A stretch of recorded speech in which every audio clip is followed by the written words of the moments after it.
कानों में कंगना, राजा राधिका रमन प्रसाद सिंह।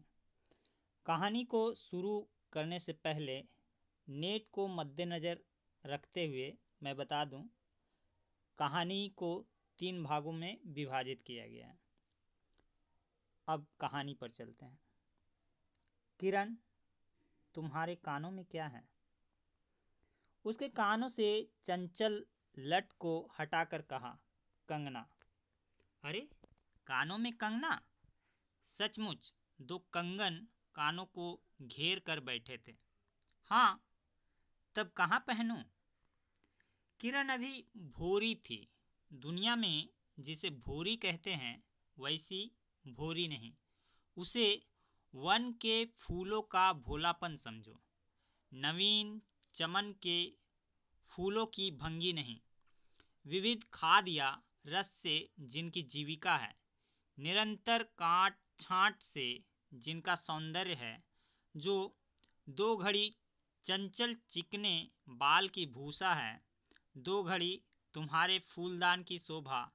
वन के फूल ऐसे नहीं, प्रकृति के हाथों से लगे हैं, मेघों की धारा से बढ़े हैं।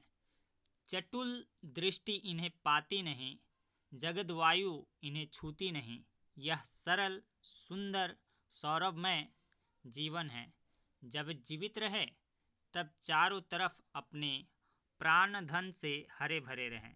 जब समय आया तब अपनी माँ की गोद में झर पड़े। आकाश स्वच्छ था, नील, उदार, सुंदर। पत्ते शांत थे। संध्या हो चली थी। सुनहरी किरणें सुदूर पर्वत की चूड़ा से देख रही थी। वह पतली किरण अपनी मृत्युशैया से इस शून्य निविड़ कानन में क्या ढूंढ रही थी, कौन कहे? किसे एकटक देखती थी, कौन जाने? अपनी लीला भूमि को स्नेह करना चाहती थी, या हमारे बाद वहाँ क्या हो रहा है इसे जोहती थी। मैं क्या बता सकूं? जो हो, उसकी उस भंगी में आकांक्षा अवश्य थी। मैं तो खड़ा खड़ा उन बड़ी आंखों की किरण लूटता था। आकाश में तारों को देखा या उन जगमग आंखों को देखा, बात एक ही थी। हम दूर से तारों के सुंदर शून्य झिकमिक को बार बार देखते थे, लेकिन वह सस्पंद निश्चेष्ट ज्योति सचमुच भावहीन है, या आप ही आप अपनी अंतर लहरी से मस्त है, इसे जानना आसान नहीं। हमारी ऐसी आंखें कहाँ कि उनके सहारे उस निगूढ़ अंतर में डूबकर ठाह ले। मैं रसाल की डोली थामकर पास ही खड़ा था। वह बालों को हटाकर कंगन दिखाने की भंगी प्राणों में रह रहकर उठती थी।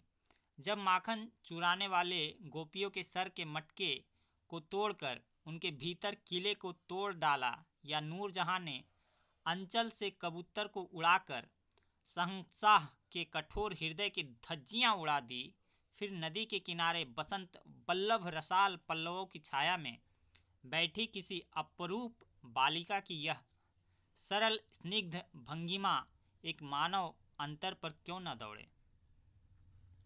किरण इन आंखों के सामने प्रतिदिन आती ही जाती थी।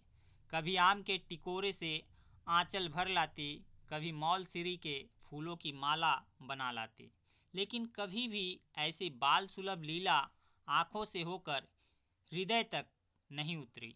आज क्या था? कौन शुभ या अशुभ क्षण था कि अचानक वह बनैली लता मंदार वाला माला से भी कहीं मनोरम दिख पड़ी? कौन जानता था कि चाल से कुचाल जाने में, हाथों से कंगन भूलकर कानों में पहनने में इतनी माधुरी है? 2 टके के कंगने में इतनी शक्ति है? गोपियों को कभी स्वप्न में भी नहीं झलका था कि बांस की बांसुरी में घूंघट खोलकर नचा देने वाली शक्ति भरी है। मैंने चटपट उसके कानों से कंगन उतार लिया, फिर धीरे धीरे उसकी उंगलियों से पर चढ़ाने लगा। न जाने उस घड़ी कैसी खलबली थी, मुंह से अचानक निकल आया, किरण, आज की यह घटना मुझे मरते दम तक न भूलेगी। यह भीतर तक पैंठ गई। उसकी बड़ी बड़ी आंखें और भी बड़ी हो गई। मुझे चोट सी लगी। मैं तत्क्षण योगीश्वर की कुटी की तरफ चल दिया। प्राण भी उसी समय नहीं चल दिए। यही विस्मय था। एक दिन था कि इसी दुनिया में दुनिया से दूर रहकर लोग दूसरी दुनिया का सुख उठाते थे। हरिचंदन के पल्लवों की छाया भूलोक पर कहाँ मिले, लेकिन किसी समय हमारे यहाँ भी ऐसे वर्ण थे जिनके वृक्षों के साये में घड़ी निवारने के लिए स्वर्ग से देवता भी उतर आते थे।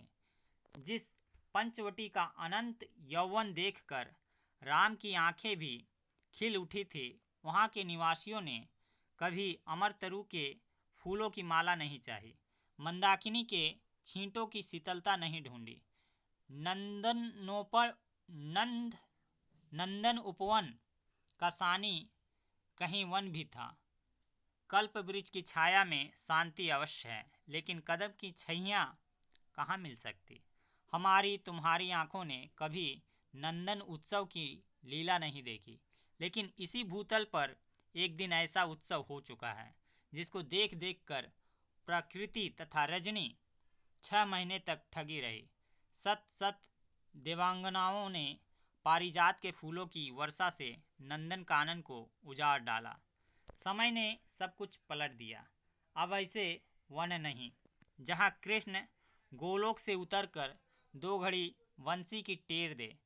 ऐसे कुटीर नहीं जिनके दर्शन से रामचंद्र का भी अंतर प्रसन्न हो, या ऐसे मुनीष नहीं जो धर्म धुरंधर धर्मराज को भी धर्म में शिक्षा दें। यदि 1-2 भूले भटके हों भी, तब अभी तक उन पर दुनिया का पर्दा नहीं उठा, जगन माया की माया नहीं लगी। लेकिन वे कब तक बचे रहेंगे? लोग अपने यहाँ अलौकिक बातें कब तक होने देगा? भव सागर की जल तरंगों पर थीर होना कब संभव है? ऋषिकेश के पास एक सुंदर वन है। सुंदर नहीं, अपरूप सुंदर है। वह प्रमोद वन के विलास निकुंजों जैसा सुंदर नहीं, वरन चित्रकूट या पंचवटी की महिमा से मंडित है। वहाँ चिकनी चांदनी में बैठकर कनक घुंघरू की इच्छा नहीं होती, वरन प्राणों में एक ऐसी आवेश धारा उठती है जो कभी अनंत साधना के कुल पर पहुंचाती है, कभी जीव जगत के एक एक तत्व से दौड़ मिलती है। गंगा की अनंत गरिमा, वन की निविड़ योग निद्रा वहीं देख पड़ेगी। कौन कहे वहां जाकर यह चंचल चित्त क्या चाहता है? गंभीर अलौकिक आनंद या शांत सुंदर मरण? इसी वन में एक कुटी बनाकर योगीश्वर रहते थे। योगीश्वर ही थे, यद्यपि वह भूतल ही पर रहते थे, तथापि उन्हें इस लोग का जीव कहना यथार्थ नहीं था। उनकी चित्तवृत्ति सरस्वती के श्री चरणों में थी या ब्रह्मलोक की अनंत शांति में लिपटी थी, और वह बालिका स्वर्ग से एक रश्मि उतरकर उस घने जंगल में उजेला करती फिरती थी। वह लौकिक मायाबद्ध जीवन नहीं था, इसे बंधन रहित बाधाहीन नाचती किरणों की लेखा कहिए। मानो निर्मुक्त चंचल मलय वायु फूल फूल पर डाली डाली पर डोलती फिरती हो, या कोई मूर्तिमान अमर संगीत बेरोक टोक हवा पर जल की तरंग भंग पर नाच रहा हो। मैं ही वहाँ इस लोग का प्रतिनिधि था। मैं ही उन्हें उनकी अलौकिक स्थिति से इस जटिल मर्त्य राज में खींच लाता था। कुछ साल से मैं योगीश्वर के यहाँ आता जाता था। पिता की आज्ञा थी कि मैं उनके यहाँ जाकर अपने धर्म के सब ग्रंथ पढ़ डालूं। योगीश्वर और बाबा लड़कपन के साथी थे, इसीलिए उनकी मुझ पर इतनी दया थी। किरण उनकी लड़की थी। उस कुटीर में एक वही दीपक थी जिस दिन की घटना मैं लिख आया हूँ उसी दिन सवेरे मेरे अध्ययन की पूर्णाहुति थी और बाबा के कहने पर एक जोड़ा पीताम्बर, 5 स्वर्ण मुद्राएं तथा किरण के लिए 2 कनक कंगन आचार्य के निकट ले गया था। योगीश्वर ने सब लौटा दिए, केवल कंगन को किरण उठा ले गई। वह क्या समझकर चुप रह गए, समय का अद्भुत चक्र है। जिस दिन मैंने धर्म ग्रंथ से मुंह मोड़ा उसी दिन कामदेव ने वहां जाकर उनकी किताब का पहला सफ़ा उल्टा। दूसरे दिन मैं योगीश्वर से मिलने गया। वह किरण को पास बिठा कर न जाने क्या पढ़ा रहे थे। उनकी आंखें गंभीर थी। मुझको देखते ही वह उठ पड़े और मेरे कंधों पर हाथ रखकर गदगद स्वर से बोले, नरेंद्र, अब मैं चला, किरण तुम्हारे हवाले है। यह कहकर किसी की सुकोमल उंगलियां मेरे हाथों में रख दी। लोचनों के कोने पर 2 बूंदें निकलकर झांक पड़ी। मैं सहम उठा। क्या उन पर सब बातें विदित थी? क्या उनकी तीव्र दृष्टि मेरी अंतर लहरी तक डूब चुकी थी? वह ठहरे नहीं, चल दिए। मैं कांपता रह गया। किरण देखती रह गई। सन्नाटा छा गया। वन वायु भी चुप हो चली। हम दोनों भी चुप चल पड़े। किरण मेरे कंधे पर थी। हठात अंतर से कोई अकड़कर कह उठा, हाय नरेंद्र, यह क्या? तुम इस वन फूल को किस चमन में ले चले? इस बंधन विहीन स्वर्गीय जीवन को किस लोकजाल में बांधने चले? कंकड़ी जल में जाकर कोई स्थायी विवर नहीं फोड़ सकती। क्षण भर जल का समतल भले ही उलट पुलट हो, लेकिन इधर उधर से जल तरंग दौड़कर उस छिद्र का नाम निशान भी नहीं रहने देती। जगत की भी यही चाल है। यदि स्वर्ग से देवेंद्र भी आकर इस लोक चलाचल में खड़े हों, फिर संसार देखते ही देखते उन्हें अपना बना लेगा। इस काली कोठरी में आकर इसकी कालिमा से बचे रहे, ऐसी शक्ति अब आकाश कुसुम ही समझो। 2 दिन में राम हाय जानकी कहकर वन वन डोलते फिरे। 2 क्षण में यही विश्वामित्र को भी स्वर्ग से घसीट लाया। किरण की भी यही अवस्था हुई। कहाँ प्रकृति की निर्मुक्त गोद, कहाँ जगत का जटिल बंधन पास, कहाँ से कहाँ आ पड़ी। वह अलौकिक भोलापन, वह निसर्ग उच्छ्वास हाथों हाथ लूट गए। उस वन फूल की विमल कांति लौकिक चमन की मायावी मनोहारिता में परिणत हुई। अब आंखें उठाकर आकाश से नीरव बातचीत करने का अवसर कहाँ से मिले? मलय वायु से मिलकर मलयाचल के फूलों की पूछताछ क्यों कर हो? जब किशोरी नए सांचे में ढलकर उतरी, उसे पहचानना भी कठिन था। वह अब लाल चोली, हरी साड़ी पहनकर सर पर सिंदूर रेखा सजती और हाथों के कंगन, कानों की बाली, गले की कंठी तथा कमर की करधनी दिन दिन उसके चित्त को नचाए मारती थी। जब कभी वह सज धज कर चांदनी में कोठे पर उठती और वसंत वायु उसके आंचल से मोतियां की लपट लाकर मेरे बरामदे में भर देता, फिर किसी मतवाली माधुरी या तीव्र मदिरा के नशे में मेरा मस्तिष्क घूम जाता और मैं चटपट अपना प्रेम चित्कार फूलदार रंगीन चिट्ठी में भरकर जूही के हाथ ऊपर भिजवाता या बाजार से दौड़कर कटकी गहने व विलायती चूड़ी खरीद लाता। लेकिन जो हो, अब भी कभी कभी उसके प्रफुल्ल वदन पर उस आलोक की छटा पूर्व जन्म की सुख विस्मृतिवत चली आती थी और आंखें उसी जीवंत सुंदर झिकमिक का नाच दिखाती थी। जब अंतर प्रसन्न था, फिर बाहरी चेष्टा पर प्रतिबिंब क्यों न पड़े। यूं ही 1-2 साल मुरादाबाद में कट गए। एक दिन मोहन के यहाँ नाच देखने गया। वहीं किन्नरी से आंखें मिली क्या, लीन हो गई। नवीन यौवन, कोकिल कंठा, चतुर चंचल चेष्टा तथा मायावी चमक। अब चित्त को चलाने के लिए और क्या चाहिए। किन्नरी सचमुच किन्नरी ही थी, नाचने वाली नहीं, नचाने वाली थी। पहली बार देखकर उसे इस लोक की सुंदरी समझना दुस्तर था। एक लपट जो लगती किसी नशा सी चढ़ जाती। यारों ने मुझे और भी चढ़ा दिया। आंखें मिलती मिलती मिल गई, हृदय को भी साथ साथ घसीट ले गई। फिर क्या था, इतने दिनों की धर्म शिक्षा, 7 वत्सर की पूज्य लक्ष्मी, बाप दादों की कुल प्रतिष्ठा, पत्नी से पवित्र प्रेम, एक एक करके उस प्रदीप्त वासना कुंड में भस्म होने लगे। अग्नि और भी बढ़ती गई। किन्नरी की चिकनी दृष्टि, चिकनी बातें घी बरसाती रही। घर बार सब जल उठा। मैं भी निरंतर जलने लगा, लेकिन ज्यों-ज्यों जलता गया, जलने की इच्छा जलाती रही। 5 महीने कट गए, नशा उतरा नहीं। बनारसी साड़ी, पारसी जैकेट, मोती का हार, कटकी कर्णफूल, सब कुछ लाकर उस मायाकारी के अलक्तक्त रंजित चरणों पर रखे। किरण हेमंत की मालती बनी थी, जिस पर एक फूल नहीं, एक पल्लव नहीं। घर की वधू क्या करती।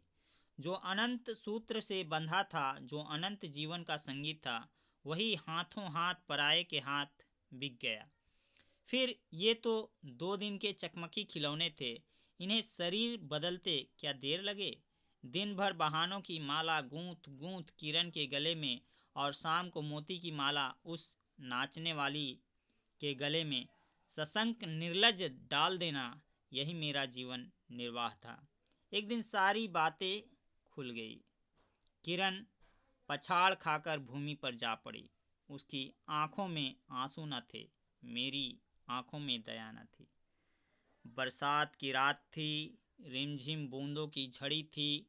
चांदनी मेघों से आंख मुंदौल खेल रही थी। बिजली काले कपाट से बार बार झांकती थी, किसे चंचला देखती थी, तथा बादल किस मरोड़ से रह रहकर चिल्लाते थे, इन्हें सोचने का मुझे अवसर नहीं था। मैं तो किन्नरी के दरवाजे से हताश लौटा था। आंखों के ऊपर न चांदनी थी न बदली थी। त्रिशंकु ने स्वर्ग को जाते जाते बीच में ही टंग कर किस दुख को उठाया, और मैं तो अपने स्वर्ग के दरवाजे पर सर रख कर निराश लौटा था। मेरी वेदना क्यों न बड़ी हो। हाय, मेरी उंगलियों में एक अंगूठी भी रहती तो उसे नजर कर उसके चरणों पर लौटता। घर पर आते ही जूही को पुकार उठा, जूही, किरण के पास कुछ भी बचा हो तब फौरन जाकर मांग लाओ। ऊपर से कोई आवाज नहीं आई, केवल सर के ऊपर से एक काला बादल कालांत चित्कार के चिल्ला उठा। मेरा मस्तिष्क घूम गया। मैं तत्क्षण कोठे पर दौड़ा। सब संदूक झांके, जो कुछ मिला सब तोड़ डाला, लेकिन मिला कुछ भी नहीं। आलमारी में केवल मकड़ी का जाल था। सिंगार बॉक्स में एक छिपकली बैठी थी। उसी दम किरण पर झपटा। पास जाते ही सहम गया। वह एक तकिए के सहारे निस्सहाय निस्पंद लेटी थी। केवल चांद ने खिड़की से होकर उसे गोद में ले रखा था, और वायु उस शरीर पर जल से भिगोया पंखा झल रही थी। मुख पर एक अपरूप छटा थी। कौन कहे, कहीं जीवन की शेष रश्मि क्षण भर वहीं अटकी हो। आंखों में एक जीवन ज्योति थी। शायद प्राण शरीर से निकलकर किसी आश्रय से वहां बैठ रहा था। मैं फिर पुकार उठा, किरण, किरण, तुम्हारे पास कोई गहना भी रहा है। हाँ, क्षीण कंठ की काकली थी। कहाँ है, अभी देखने दो। उसने धीरे से घूंघट सरकार कर कहा, वही कानों का कंगना। सर तकिए से ढल पड़ा, आंखें भी झिप गई। वह जीवंत रेखा कहाँ चली गई। क्या इतने ही के लिए अब तक ठहरी थी। आंखें मुख पर जा पड़ी। वहीं कंगन थे, वैसे ही कानों को घेर कर बैठे थे। मेरी स्मृति तड़ित वेग से नाच उठी। दुष्यंत ने अंगूठी पहचान ली। भूली शकुंतला उस पल याद आ गई। लेकिन दुष्यंत सौभाग्यशाली थे, चक्रवर्ती राजा थे। अपनी प्राण प्रिया को आकाश पाताल छान कर ढूंढ निकाला।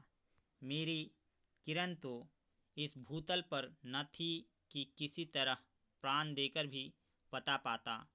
परलोक से ढूंढ निकालूं ऐसी शक्ति इस दीनहीन मानव में कहाँ। चढ़ा नशा उतर पड़ा, सारी बातें सूझ गई। आंखों पर की पट्टी खुल पड़ी, लेकिन हाय, खुली भी तो उसी समय जब जीवन में केवल अंधकार ही रह गया। यहाँ तक आप सभी का सुनने के लिए धन्यवाद। कहानी यहीं समाप्त होती है। अगर चैनल पर नए हैं तो लाइक सब्सक्राइब ज़रूर करें।